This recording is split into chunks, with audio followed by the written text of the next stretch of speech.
Salut à tous, c'est Louis. Aujourd'hui, une nouvelle vidéo dans laquelle on va essayer d'analyser ce qui est en train de se passer sur le marché des crypto-monnaies. En effet, ces derniers jours, le marché a connu une chute assez lourde. Comme vous le voyez sur ce tableau, on a du rouge à peu près partout. Donc, qu'est-ce qui est en train de se passer? Vers où va le Bitcoin dans les prochains jours, les prochaines semaines? C'est ce que nous allons voir dans cette vidéo. Si on regarde un petit peu ce qui s'est passé dans ce dernier mois, on a vu que depuis le 13-14 mars, on a connu une montée pendant 2 semaines d'environ 30%. Et aujourd'hui, donc depuis le 29-30 mars, on connaît une chute d'environ 17% qui nous a mené jusqu'à environ 39 500 dollars. Mais selon moi, cette chute est tout à fait normale, puisque comme je dis souvent, aucun marché ne monte en ligne droite. Donc on va voir dans cette vidéo si la tendance a changé, si c'est le moment de vendre ou de continuer à y croire. Et surtout, restez bien jusqu'à la fin de la vidéo parce que je vais vous présenter un graphique extrêmement important qui reflète parfaitement le marché actuel. C'est un graphique qui peut être très intéressant pour ceux qui font du trading notamment, mais aussi pour ceux qui débutent dans la crypto-monnaie. Pour ceux qui sont nouveaux sur cette chaîne, bienvenue à vous, je m'appelle Louis. Sur cette chaîne, on parle principalement de crypto-monnaie et d'investissement. Je fais des vidéos 1 ou 2 fois par semaine dans lesquelles je vous présente mes techniques d'investissement, des actualités sur les crypto-monnaies ou encore des projets ou des tendances à suivre. J'essaye de vulgariser au maximum mes propos pour être le plus clair et compréhensible possible. Donc si cette thématique vous plaît, n'hésitez pas à vous abonner, à mettre un like sur la vidéo et même un commentaire parce que ça m'aide beaucoup. Et bien sûr, ça permet de faire grandir la chaîne. Donc merci à ceux qui l'ont fait, merci à ceux qui le feront. On est vraiment de plus en plus sur cette chaîne, donc vraiment merci à vous. Alors pour entrer dans le vif du sujet, commençons directement par l'analyse de la courbe d'évolution du prix du Bitcoin avec des chandelles journalières pour pouvoir avoir une vision d'ensemble. Si on regarde plus précisément ce qui s'est passé lors de ces quelques derniers mois, rapidement on a vu une grosse chute qui a duré de novembre 2021 jusqu'à février 2022 avec une chute d'environ 50%.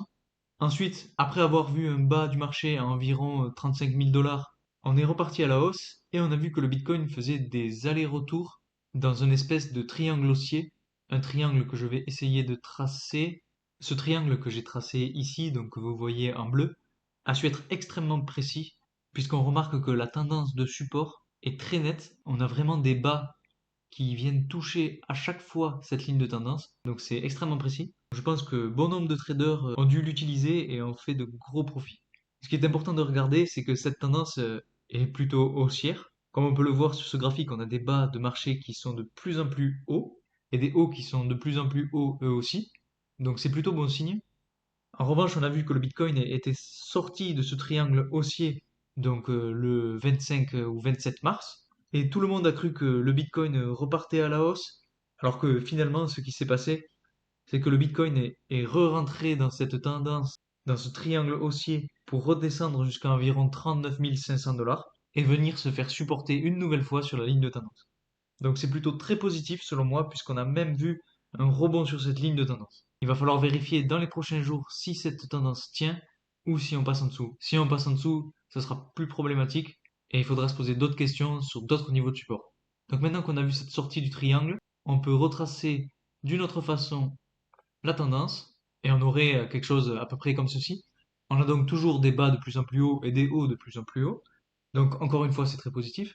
Si on regarde maintenant un petit peu le Fear and Greed Index, on peut voir que la chute du marché a fait tomber le baromètre. En effet, l'incertitude est de retour dans les esprits. On commence à avoir l'habitude avec l'évolution du marché actuel, parce que depuis fin février, on a connu pas mal de grosses chutes, et à chaque fois c'est la même chose. Le sentiment général retombe dans le fear ou même l'extrême fear. Donc finalement, est-ce qu'il faut s'inquiéter?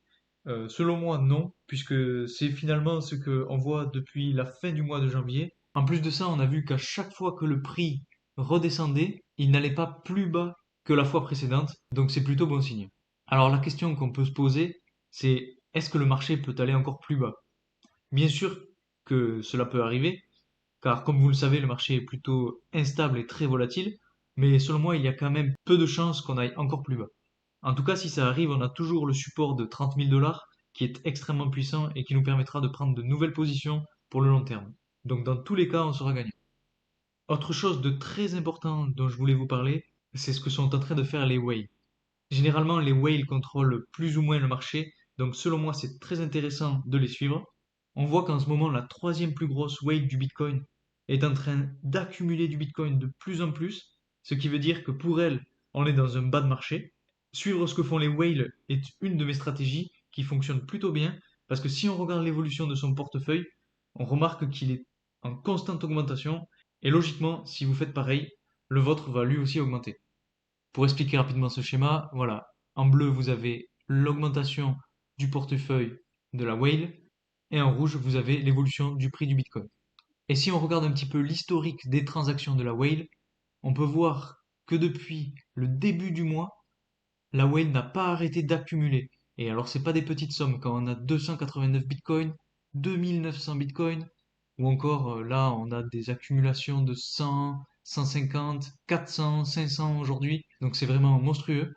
Et comme on peut le voir, si on compare un petit peu les deux courbes, on voit vraiment qu'on est dans un bas dans cette tendance haussière et que la whale est en train d'en profiter. Je vous ai présenté ces deux indicateurs, donc l'évolution du portefeuille de la troisième plus grosse whale du Bitcoin et le Fear and Greed Index, car je pense que c'est très important de pouvoir diversifier ses sources d'informations et croiser les analyses. On va venir donc croiser l'analyse technique du marché avec des données on-chain. On a donc d'un côté des données quantitatives et des données qualitatives qui nous permettent d'élargir le prisme de l'analyse et ainsi d'être plus précis. Comme on peut voir sur ce graphique, actuellement le marché nous fait vivre un petit peu des montagnes russes avec des grosses montées et des grosses chutes.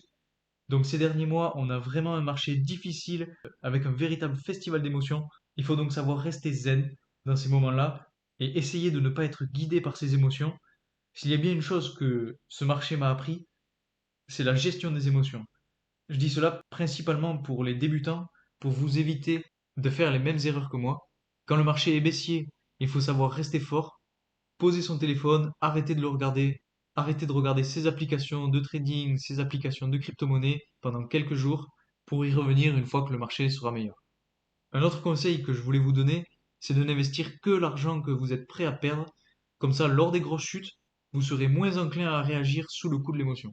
Si on regarde maintenant un petit peu la courbe d'évolution du prix du Bitcoin sur un intervalle hebdomadaire, donc avec des chandelles à la semaine, on remarque que ça fait longtemps qu'on n'a pas vu de grosse montée du prix, la dernière étant entre juillet 2021 et novembre 2021, avec une montée de l'ordre d'environ 100%. Donc pour parler de quelque chose de plus positif, je pense qu'on va pas tarder à avoir un pump du prix du Bitcoin, et ceux qui auront donc investi dans le creux de la vague qu'on est en train de connaître ici seront donc récompensés. Maintenant, si on regarde le pattern dont je vous parlais en début de vidéo, on remarque que ce pattern de Justin Mamis nous montre exactement l'évolution du Bitcoin qu'on est en train de connaître aujourd'hui. Si on compare cette courbe avec la courbe d'évolution du prix du Bitcoin qu'on a actuellement, on remarque qu'on a une grosse chute ici, qui correspond donc à cette chute-là, et ensuite une accumulation dans une espèce de triangle haussier, avec notamment le Wall of Worry, ce mur de l'inquiétude qu'on peut retrouver ici, selon moi, et ensuite une grosse chute qu'on a là, qui ne vient pas dépasser les bas qui ont été faits précédemment, ce qui pour moi correspondrait à cette chute-là, et qui amènerait donc potentiellement à une explosion du prix du marché à la hausse dans les prochains jours, voire les prochaines semaines. Donc c'est selon moi un pattern à surveiller de très près, puisque étonnamment, il montre quelque chose de très précis, et si on vient croiser cette analyse avec le fait que les whales n'arrêtent pas d'accumuler du Bitcoin, ça pourrait correspondre avec le fait qu'on soit actuellement à ce niveau-là et que les whales en profitent un maximum pour acheter avant d'avoir la grosse poussée à la hausse. Voilà, donc c'est tout pour aujourd'hui. J'espère que cette vidéo vous aura aidé à y voir plus clair sur l'évolution actuelle du marché des crypto-monnaies. J'espère aussi que cette vidéo vous aura plu. Si c'est le cas, n'hésitez pas à mettre un like sur la vidéo, à vous abonner et surtout à activer la petite cloche des notifications pour ne rater aucune de mes vidéos. Et aussi, vous pouvez mettre un commentaire sous cette vidéo avec votre avis sur le marché actuel. Je vous répondrai avec grand plaisir. Donc c'est tout pour aujourd'hui et moi je vous dis à très vite pour une nouvelle vidéo. Salut!